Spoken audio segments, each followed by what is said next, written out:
Cek, Assalamualaikum warahmatullahi wabarakatuh. Halo teman-teman mahasiswa sekalian. Jadi pada video kali ini saya akan menjelaskan berkaitan dengan best practices daripada kewirausahaan sosial yang ada di luar negeri. Kemarin kan sudah ada saya jelaskan berkaitan dengan praktik-praktik kewirausahaan sosial yang ada di Indonesia. Nah, ini kita coba membahas dari praktek kewirausahaan sosial yang ada di luar negeri. Nah, saya awali dengan Bill Drayton. Jadi Bill Drayton ini termasuk salah satu tokoh di dunia yang punya pengaruh besar untuk kewirausahaan sosial atau social enterprise. Jadi dia mendirikan sebuah organisasi yang namanya Asoka pada tahun 1981. Nah, Asoka ini adalah organisasi publik yang dimana dia bertugas lah, sederhananya bertugas mencari menemukan calon-calon kewirausahaan sosial di dunia yang dirasa sangat potensial. Nah, kemudian apa? Kemudian Asoka akan memberikan bantuan atau funding, pendanaan sehingga proses pendirian atau kegiatan daripada operasional kewirausahaan sosial tersebut menjadi lebih cepat, lebih akurat dan lebih baik begitu. Kemudian selanjutnya ada Rachel Breton. Rachel Breton ini juga dikenal sebagai yoga girl. Dia menggunakan media sosial. Dirinya mengkampanyekan hidup sehat. Jadi dia berpikir bagaimana caranya menggunakan media sosial ini supaya bermanfaat, jadi punya misi sosial. What if social media could become a social mission gitu. Nah, dari pertanyaan tersebut, kemudian lahirnya namanya sebuah akun Instagram yaitu oneegg.tv. Jadi oneegg.tv ini adalah sebuah studio online di mana dia memberikan berbagai macam informasi secara cuma-cuma berkaitan dengan yoga, berkaitan dengan ibu dan anak, berkaitan dengan perilaku hidup bersih atau perilaku hidup sehat, dan juga hal-hal berkaitan dengan meditasi. Jadi si Rachel Breton ini mencoba memfasilitasi orang-orang dari berbagai belahan dunia untuk mendapatkan informasi secara gratis berkaitan dengan yoga, berkaitan dengan hidup sehat. Kemudian yang ketiga yang paling menurut saya paling fenomenal juga dan paling dikenal serta menjadi salah satu contoh yang paling sering disebutkan oleh berbagai macam perguruan tinggi yang punya mata kuliah kewirausahaan sosial yaitu Profesor Muhammad Yunus. Jadi dia memperkenalkan yang namanya microfinance dan microcredit yang kemudian menjadi embrio dari kemunculan Grameen Bank.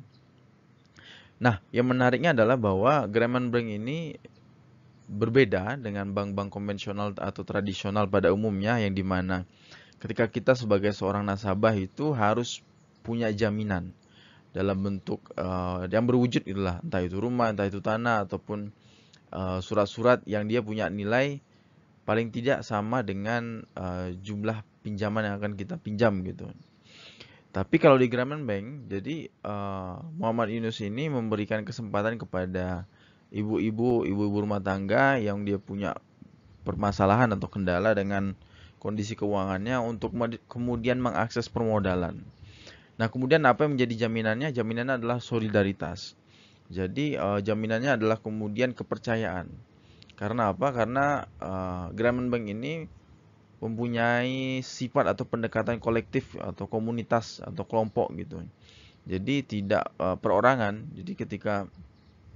Jadi bagaimana cara si Muhammad Yunus menjamin bahwa uang itu akan kembali ya dengan bertanya dengan menggali informasi kepada teman-teman kelompok, atau teman-teman masyarakat di dalam daerah tersebut apakah calon nasabah itu termasuk orang yang kredibel atau kemudian orang yang punya komitmen untuk menggunakan dananya dengan semaksimal mungkin dengan sebaik mungkin begitu. Nah, kemudian pada tahun 2020 bahwa 98% jadi hampir 100% ya, jadi 98% orang yang mengakses uh, fasilitas dari Grameen Bank ini adalah perempuan. Jadi mayoritas adalah ibu-ibu rumah tangga atau perempuan yang dia kesulitan untuk mendapatkan pinjaman permodalan dari bank konvensional begitu. Dan yang lebih menariknya lagi bahwa 98% uang yang dipinjamkan atau digulirkan ke masyarakat itu kembali. Jadi tidak ada yang namanya kredit nunggak atau tidak ada yang namanya nasabah kabur begitu. Nah, selanjutnya yaitu ini Black Mokowski. Kalau teman-teman sekalian pernah mungkin beli sepatu merek Toms atau pernah ketika berkunjung ke toko sepatu melihat ada yang namanya merek Toms. Nah, itu yang mendirikan adalah Black Mykowski. Dia mendirikan Toms pada tahun 2006. Jadi inisiatif dia mendirikan Toms ini karena setelah kepulangan dia dari Argentina.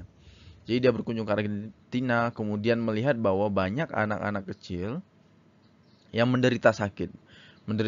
Menderita sakit dikarenakan apa? Dikarenakan kakinya terluka, kemudian iritasi. Nah, mengapa anak-anak kecil tersebut kakinya terluka? Karena dia kesulitan untuk mendapatkan akses ataupun untuk membeli sepatu gitu, yang baik gitu. Nah, dari permasalahan tersebut, si Black Mykowski ini kemudian mendirikan Toms, yang dimana perusahaannya adalah perusahaan produsen sepatu, yang dimana setiap kita membeli satu buah atau satu pasang sepatu dari Toms ini, maka Toms akan menyumbangkan satu pasang sepatu yang sama kepada anak-anak yang membutuhkan sepatu untuk mungkin kegiatan sekolah ataupun hal-hal lainnya begitu. Kemudian pada tahun 2011 juga Toms ini melakukan yang sama, tapi produknya adalah produk kacamata. Jadi ketika kita membeli sebuah kacamata, maka Toms secara cuma-cuma akan mendonasikan satu buah kacamata kepada mereka yang membutuhkan.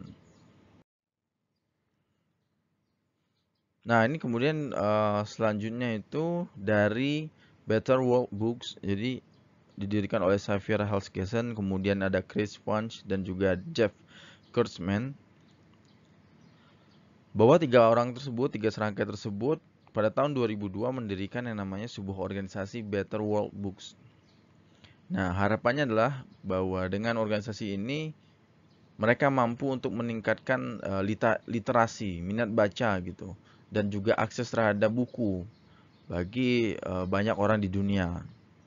Nah, kemudian bagaimana cara mereka atau cara kerja organisasinya, yaitu dengan cara melakukan donasi atau memberikan bantuan dalam bentuk buku kepada sekolah-sekolah, atau kemudian juga mereka mendaur ulang, merecycle atau menggunakan kembali buku-buku bekas yang dirasa masih layak, kemudian dijual melalui internet. Nah, keuntungannya kemudian digunakan lagi untuk operasional daripada organisasi tersebut.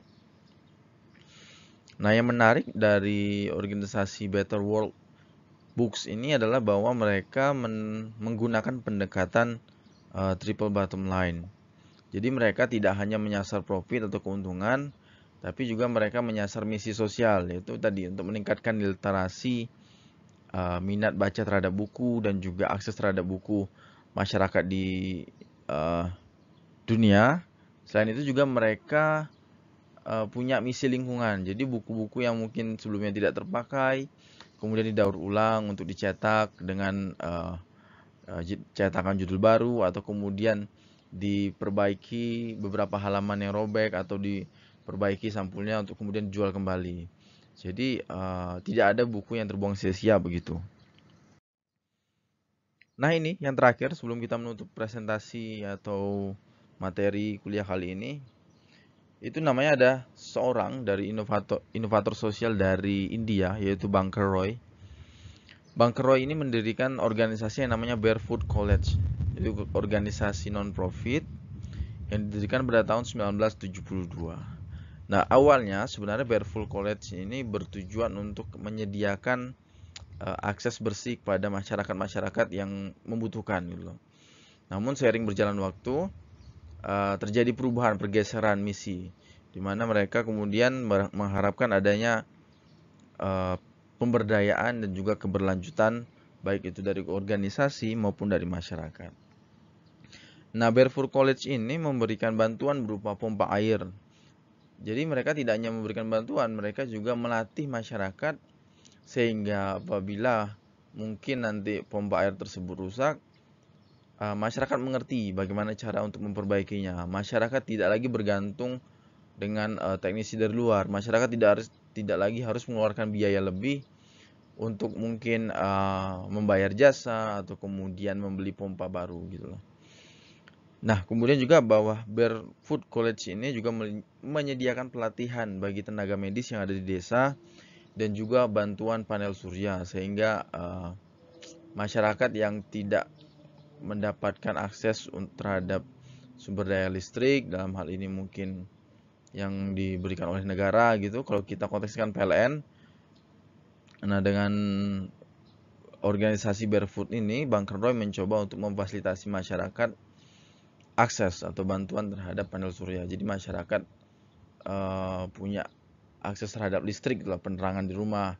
Nah, harapannya kalau rumah terang ya mungkin ada banyak kegiatan lain, misalnya untuk bisa kegiatan ekonomi produktif atau daya daya belajar siswa, dalam hal ini anak, menjadi lebih meningkat karena di malam hari mereka menjadi bisa belajar begitu.